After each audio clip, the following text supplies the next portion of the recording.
नमस्कार। पिछले दिनों दिल्ली में एक टेस्ट कराया गया, एक सर्वे कराया गया जिसका नाम था सिरो सर्वे। बड़ा नाम सुना होगा आपने भी। और उसमें पता चला कि दिल्ली के करीब 23.48 यानी एक चौथाई दिल्ली कोरोना वायरस से पीड़ित है। तो आज मैंने सोचा कि इस बात की जानकारी करते हैं कि सेरो आखिर है क्या, किस चिड़िया का नाम है सेरो टेस्ट, और अगर एक चौथाई दिल्ली कोरोना से पीड़ित है तो एक इमरजेंसी सिचुएशन क्यों नहीं है दिल्ली में। दरअसल सेरोलॉजी एक साइंस है जिसमें कि हम ब्लड के सेरम, ब्लड की जो जांच होती है उसके बारे में स्टडी करते हैं। उसमें पढ़ने की कोशिश करते हैं कि उसकी क्या क्वालिटी है, उसके अंदर किस टाइप की एंटीबॉडीज बनी है, यानी प्रतिरोधक क्षमताएं कैसी हैं, और बहुत सारी चीजें। इसी सेरोलॉजी के अगर इसका एक मास लेवल पर सर्वे जो कराया गया उसी को कहा गया सेरो सर्वे, यानी कि ब्लड की क्वालिटी का एक तरीके का सर्वे किया गया। अब दो तरीके से पता लगाया जा सकता है कि किस पॉपुलेशन को कोरोना वायरस है। एक, हम ब्लड को निकालें और उसमें से ये ढूंढ लें कि वायरस है कि नहीं है। यदि वायरस है तो कोरोना से पीड़ित है।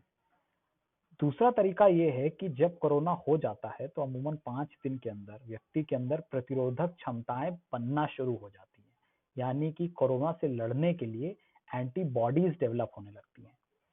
अगर हम ये नहीं देखते कि इसमें वायरस है कि नहीं, बल्कि इस पे ध्यान लगाते हैं कि क्या इसमें एंटीबॉडीज है कि नहीं, तो भी हम ये कंक्लूड कर सकते हैं कि हाँ, इसमें वायरस होगा और इसी वजह से एंटीबॉडीज डेवलप हुई। तो ये दो टाइप के टेस्ट होते हैं। आपको याद होगा कुछ ऐसी मशीनें आई थी जिनको एंटीबॉडी टेस्टिंग मशीन कही गई थी, जो राजस्थान ने रिजेक्ट कर दी थी, मई के आसपास था, जिसमें उन्होंने कहा था कि बहुत कंफ्यूजन हो रही है, सही रिजल्ट नहीं आ रहा है। वो इसी टाइप की बॉडीज, इसी टाइप की टेस्टिंग किट्स थी जिनको एंटीबॉडी टेस्टिंग किट्स बोलते हैं। तो दो टाइप की टेस्टिंग्स होती हैं, एक एंटीजन या आरटीपीसीआर टेस्ट जो आप नॉर्मली सुनते हैं, जो टेस्ट होते हैं वो क्या करते हैं, वो ये चेक करते हैं कि क्या कोरोना वायरस है कि नहीं। और दूसरे टाइप का टेस्ट होता है एंटीबॉडी टेस्ट, जो कि ये बताता है कि क्या प्रतिरोधक क्षमता है कि नहीं। अगर प्रतिरोधक क्षमता है तो मतलब कोरोना भी हुआ होगा। एक बात हम आपको और बता दें कि इस टेस्ट को किया गया है भारत द्वारा निर्मित एक किट से जिसका नाम है कवच एलिसा। तो अब ऐसा एक टेस्ट दिल्ली की 11 डिस्ट्रिक्ट में कराया गया और इसको कराने वाली थी national centre for disease control, जो कि एक डिपार्टमेंट है हेल्थ मिनिस्ट्री के अंदर।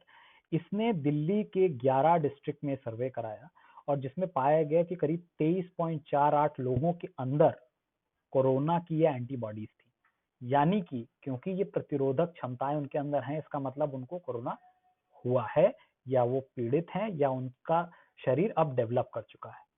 लेकिन क्या इन सभी 23% लोगों के अंदर खांसी जुकाम ऐसे लक्षण देखे गए? नहीं। क्यों? क्योंकि ये माना जा रहा है कि बहुत सारे ऐसे लोग जो थे इसमें वो एसिम्प्टोमेटिक थे, यानी कि हमारी एक बड़ी मेजर पॉपुलेशन कोरोना से संक्रमित हो चुकी है, लेकिन चूंकि वो एसिम्प्टोमेटिक यानी सिम्टम नहीं देने वाले स्टेज में है, क्योंकि उनकी हो सकता है प्रतिरोधक क्षमता इतनी अच्छी थी, शरीर की इम्यूनिटी इतना स्ट्रांग था कि उनके अंदर वो सिम्टम आ ही नहीं पाए। भले ही वायरस अंदर पड़ा रहा और एक समय के बाद वो वायरस भी खत्म हो गया, क्योंकि उससे लड़ने वाली एंटीबॉडीज डेवलप हो गई। और जब ये एंटीबॉडीज डेवलप हो गई तो हमने जब सिरिंज से वो सीरम निकाला, खून निकाला और उसमें से देखा, तो हम पाया कि हाँ, एंटीबॉडी है, यानी इनको कोरोना हुआ था।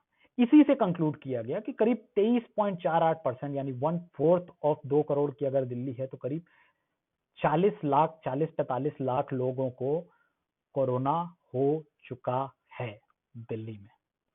लेकिन क्योंकि ये एसिम्टोमेटिक है इसलिए घबराने वाली बात नहीं है, इसीलिए इतनी हलचल नहीं हो रही। करीब 22,000 लोगों का सैंपल लिया गया था इस पूरे प्रोसेस में और ये 11 डिस्ट्रिक्ट दिल्ली में कराए गए थे और उससे ये रिजल्ट निकला था।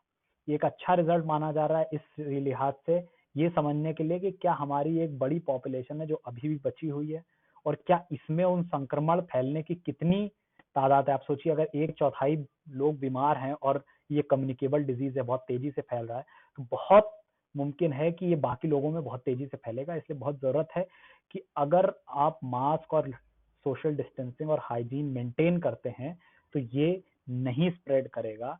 भले ही अगर हो भी जाता है तो एक बड़ी मेजर पॉपुलेशन है जो शायद एसिम्प्टोमेटिक रहेगी, यानी उनको होने के बाद भी खास कोई लक्षण शरीर में नहीं दिखेंगे। इस टेस्ट को करने से एक और रिजल्ट दिल्ली के सामने आया कि करीब 8 ऐसे डिस्ट्रिक्ट हैं 11 में से जिनमें की ये ये जो बीमारी का परसेंटेज है वो 20% से ऊपर है, यानी कि वो एक कंपैरेटिवली ज्यादा रिस्कियर जोन में आते हैं। और इस एनालिसिस से हो सकता है दिल्ली सरकार को मदद मिले कि वो कैसे बेहतर कंटेनमेंट जोन बना सकते हैं, कैसे बेहतर सर्विलेंस कर सकते हैं कोरोना वायरस के रिगार्डिंग, और कैसे अच्छी स्वास्थ्य सुविधाएं लोगों तक पहुंचा सकते हैं।